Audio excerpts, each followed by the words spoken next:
If it's undercovered, underreported, or a waste of time, you can be sure we'll be heard. Nothing is off limits. Welcome to Broad Street Radio. Welcome to Broad Street Radio. I'm Michael Morris with my good friend Robert Maloney. Robert, how are you? Doing great. Happy to be here. Do you want me to call you Robert, or do you want me to call you by the name I call you all the time? Little Joey. Whatever you prefer, just like I always say. I want to explain to the people that if they're listening to this, why I would accidentally call you Little Joey during the show, because we are in a networking group together. Yes. Yeah. And there was a guy named Joe that came, and he always had like bedhead, and his shirt was always wrinkled. He looked like a hobo. Yeah, straight out of bed. And so I did not respect this person. So I'd say, "Oh, Joey, thanks for joining us." And then when he quit and you wanted to come in, I said, "Is he going to be the new Little Joey?" And then for like 8 months, I only called you Joey. And he was in insurance too, right? Yes. Yeah. Oh, yeah. Well, I don't like to learn new names. I just like to attach names that I already know to people. Yeah. But I actually referred you a client, and I said, "Little Joey's going to give you a call. But if he says Robert, just know that's the guy." Yeah. I think I even introduced myself on the phone as, Michael Morris, knows me as Little Joey. Right. So, Right. The best part is that you literally closed the deal with somebody who I'm pretty sure didn't know your name. Oh, yeah. I'm still Joey to them to this day. It's he actually did refer to you. He said, "And then Joey's going to call me." And I didn't know what he was talking about. And I was like, "You mean Robert?" And he goes, "Why are you calling him that?" Anyway, that'll explain why I don't call you the right name, I'm sure, but it's the right name to me. What I wanted to talk about today is I brought you on because you seem like somebody who hates freedom of choice, and you want to censor everything. Is that fair? No, not fair at all. Okay, good. So I had you totally misread. Completely. I wanted to talk about the thing that everybody's talking about is Spotify and how everybody is coming after Joe Rogan. Love that, man. Especially Neil Young. When I heard that Neil Young was upset with Joe Rogan, I thought, well, who's going to give a toss about that? Name a Neil Young song. Rockin' in the Free World and The Needle and the Damage Done. That's about it. What I think is funny about it is that's real. So there's a song called The Needle and the Damage Done that was written around the time that Kurt Cobain died, because there was the needle in his arm and the damage that, it obviously ended his life and all that. But Courtney Love had him killed. Ironic.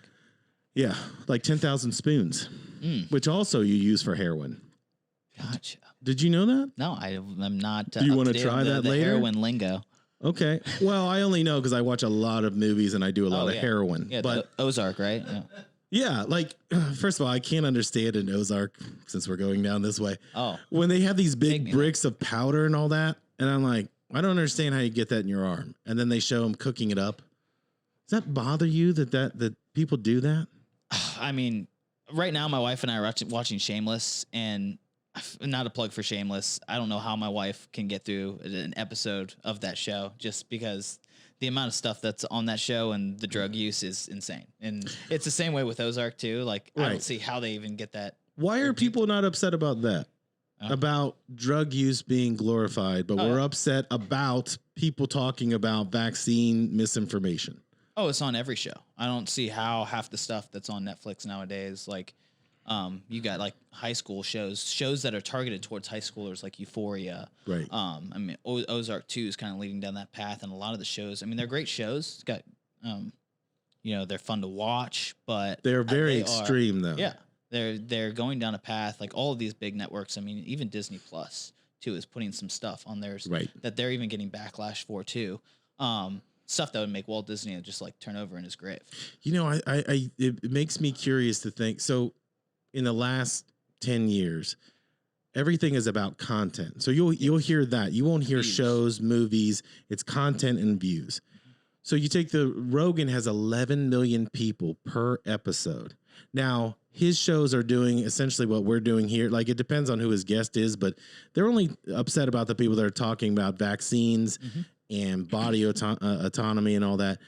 They don't care when he has a guy on there that's denying that dinosaurs existed. Oh, not at all. You know what I mean? And he has more stuff just in, having people like Robert Maloney on there, which is funny. His name's one letter away from mine. Joey? Joey, yeah. Close, super close.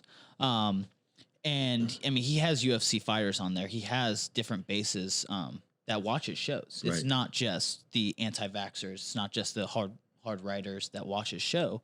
And I think it's crazy that all these people come after him for just one single thing that he says. I mean, Right.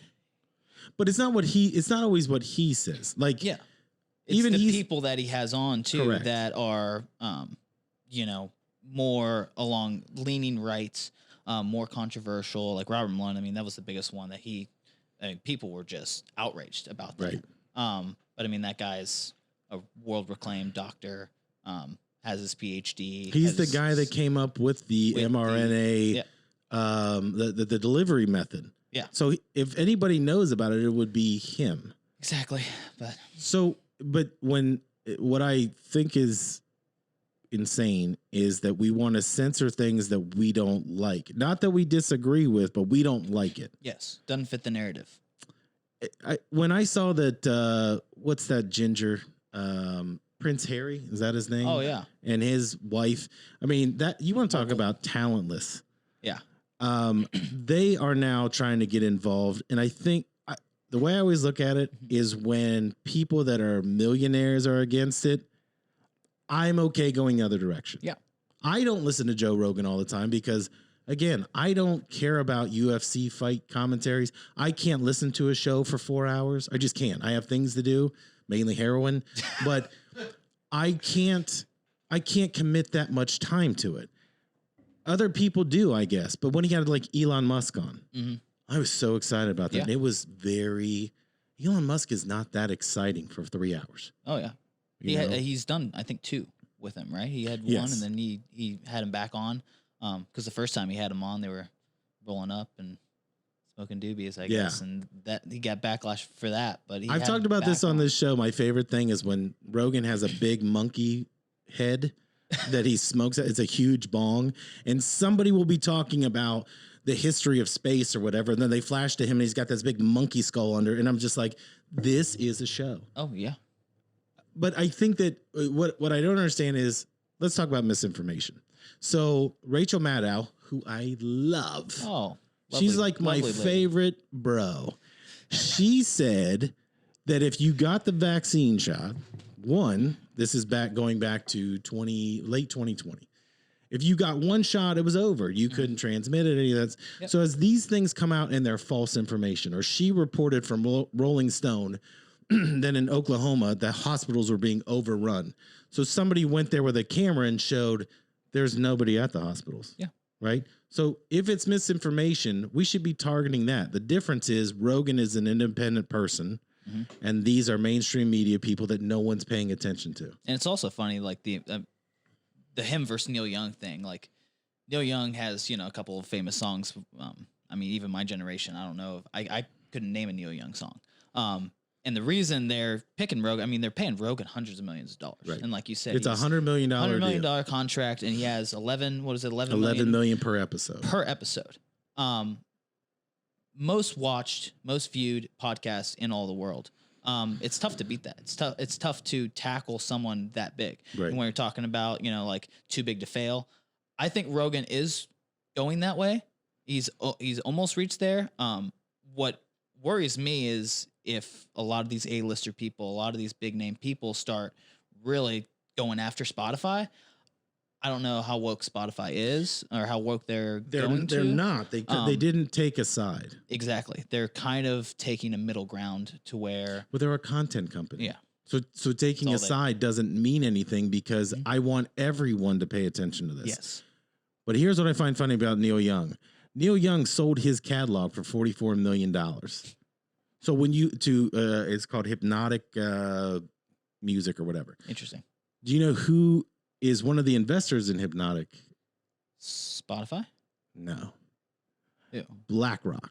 Do you know who BlackRock is? Oh, yeah. If you want to see all the poor people that got kicked out of their houses between 2007 and 2010, that's these people.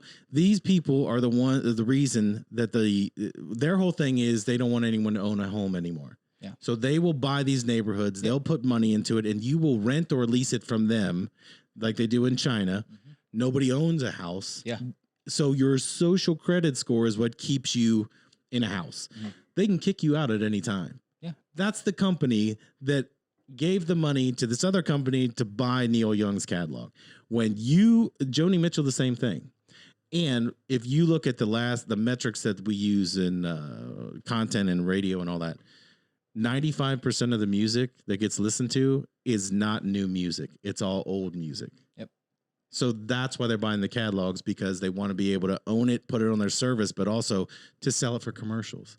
So you sold your soul, and now you're upset that this guy's talking about something that you aren't educated about. They're saying Rogan's not educated about it, but Neil Young knows things about vaccination status and healthcare. I feel like Rogan's one of the most educated people on that topic, with someone who doesn't have the backing, the medical background. He even says in his podcast the amount of hours that he goes into doing his own research.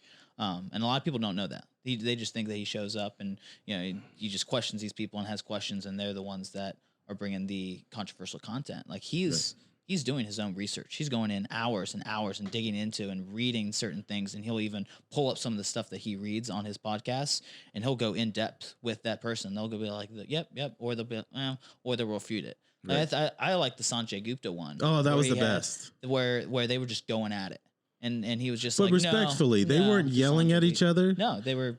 But the last 25 minutes was Sanjay Gupta almost apologizing for what CNN said about Rogan. Exactly. And if you watch CNN was so excited that Rogan got COVID that they took the video that he put and they edited the thing to where he looks gray, he looks sickly. Yeah. So Rogan took that and posted it with the original video, and he said to Sanjay Gupta, "Is that right? Is that right to say that I was taking a horse dewormer and all that?" There is a Nobel Peace Prize for ivermectin that was given because it's been used over 1 billion times. Should it be used if I go to the veterinary clinic and get it? No, but it is being prescribed, and it is being prescribed for this. I don't care how you feel about COVID. What I do care about is how you feel about freedom, because we have, for 50 years, we fought about abortion rights. Yeah, still fighting. We're still fighting it every single day. But when it comes to your body, Joey, the government wants to mandate what you do. It's ridiculous. You can't be on both sides of the aisle. And it just not to go off on a tangent, but that's what the show is for. A little story. My aunt and my mom both, my kind of family got COVID right after Christmas time, right in the beginning of January. And my mom went to her doctor and got all these different steroids. She got medication. She got a whole bunch of different things to help her. She looks great. She has big traps. Oh yeah, really. A woman that could deadlift like 400 pounds is hot. And she asked for those monoclonal antibodies, and the doctor's response to that asking was, "You don't fit the metric, or you don't fit the demographic," because she wasn't overweight, and she wasn't unhealthy. So those were the two biggest demographics. And she goes, "Well, what do you mean? What do you mean I don't fit the demographics? You're like, isn't this proven to help? And don't you have these?" And they're like, "No, we can only give them to certain people that fit a different mold." But apparently in Florida, if you go down there, I heard they're handing them out like candy. In Florida, it's completely different because of the way that DeSantis, and I'm not a pro DeSantis. I don't know that much about him, so I wouldn't say that. What I hate is when you run into somebody and it's because they're on one side or the other, they'll say, "Oh, that guy should be president. He's the greatest guy." Yeah. Just know everyone in the government is a scumbag. Yeah, they're all okay. So I'm kind of glad that we're seeing that there was a huge division of left and right. And now I think we're starting to get people in the middle going, "Oh, you guys aren't doing anything for us." I think that at election time, we all sit there and think that these people are there to do something for us. They're not. They're there to get elected. Yep. They're there to get payoffs. They're there to give speeches and all that. But at the end of the day, what's the difference between Bush, Obama, Trump, and Biden? They all want war. Yep. Right? Because Raytheon and all these other big companies, that's how they make money, is making tanks and bombs and all that. They all want war. They all want to control the tax situation. None of them are taking our effective tax rate down to 13%, so it'd be better for all of us. No. It is constantly taking tax money. Nobody's there to benefit you. And yet, when it comes to election time, people are going to be like, "This is my side." Yeah. That's my guy. Yeah. Well, let me ask you about this. So on top of disagreeing with Rogan, Spotify censoring things. How do you feel about what's going on in Ottawa? The truckers going up there. Love it. They've got the entire city of Ottawa Shut on lockdown. down. I think they're still up there. I think You they're, know, they're not leaving. Yeah, a reporter asked one of the truckers, "How long do you plan to stay?" And he said, 2 weeks to flatten the curve. I thought that was a great response. What a response. I mean, I think it's awesome. I mean, they have an agenda and they know what they want and they're sticking to it. And they're peacefully and doing this. Oh yeah. But that, wasn't allowed. It was, it was all peaceful and, you couldn't, nothing was wrong. It was, even if it was anarchy, it was still peaceful. Right.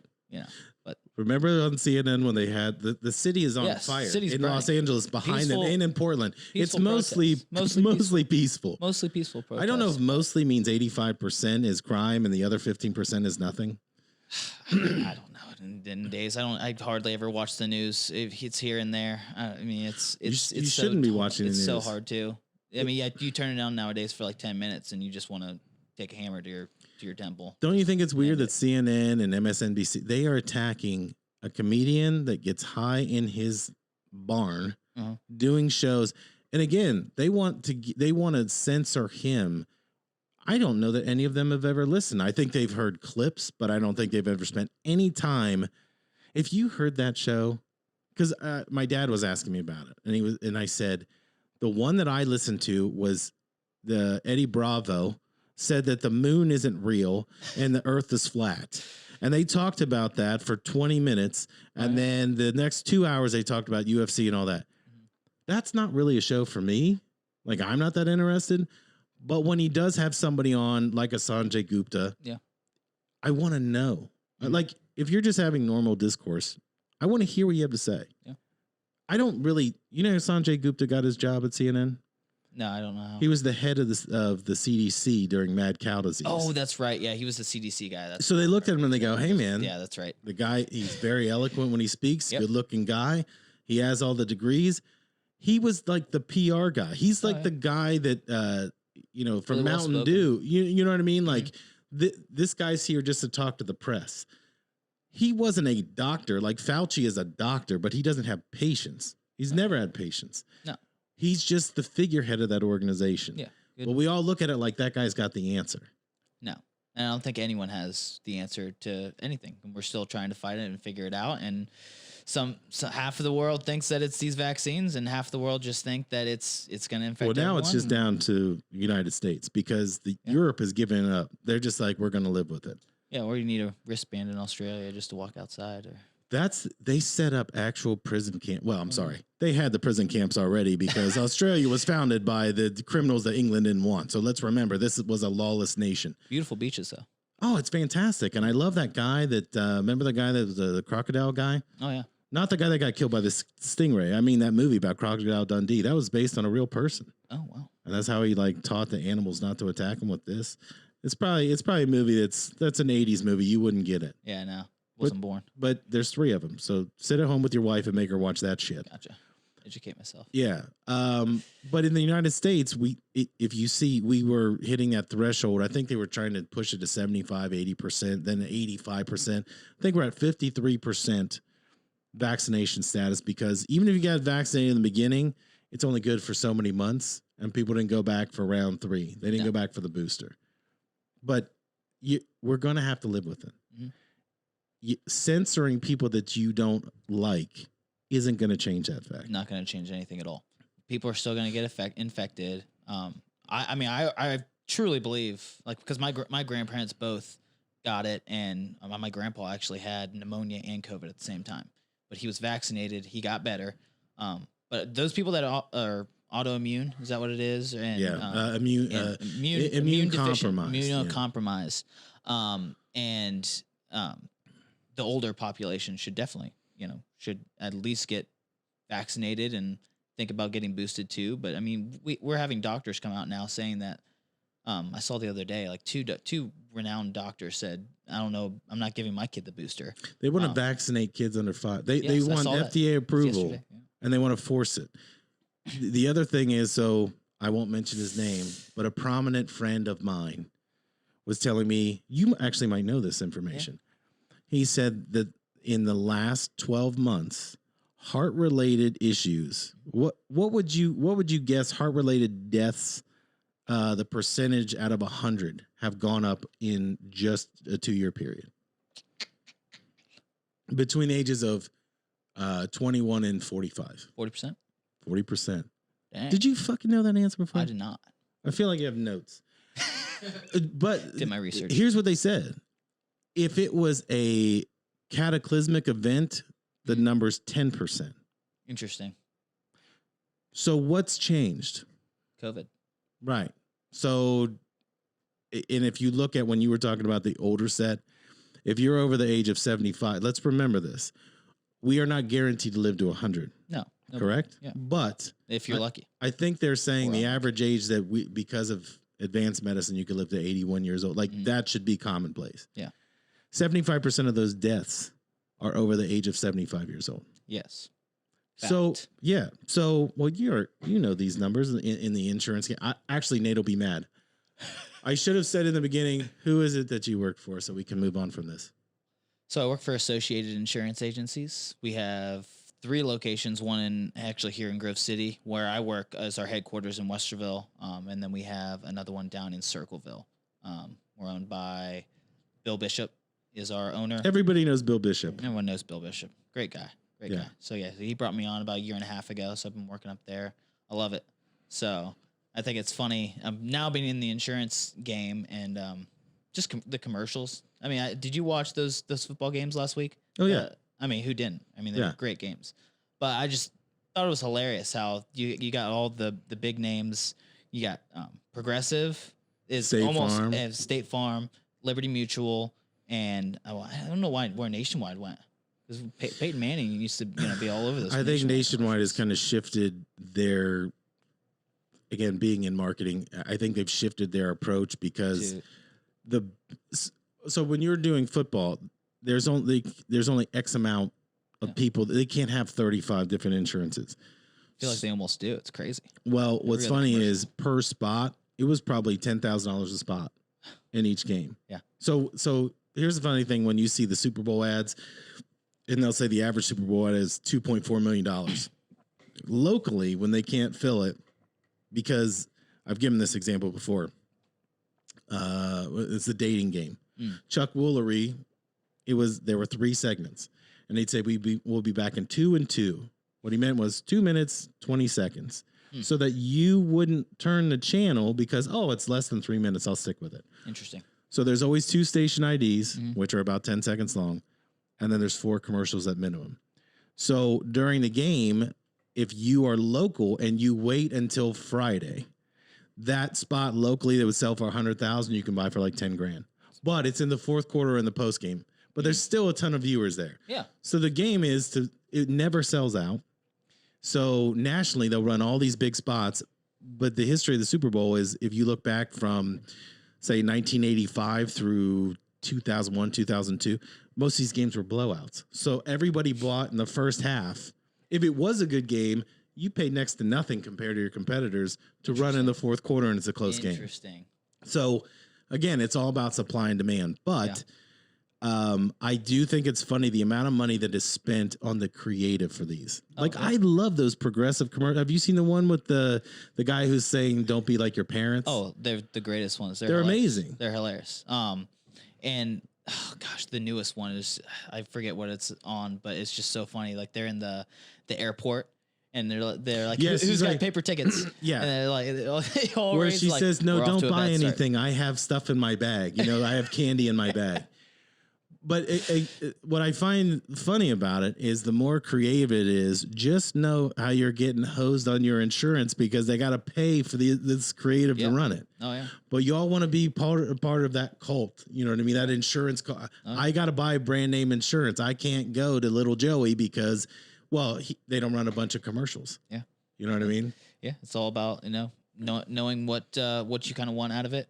If you want an advisor, that's kind of the route going to an independent agency. But if you just want to dial an 800 number, going with one of those big companies is the way you're going to go. I always like when I you get don't know you don't know someone. I get my car broken into and they're like, call my local. Oh yeah, just call this number and they'll sort it out.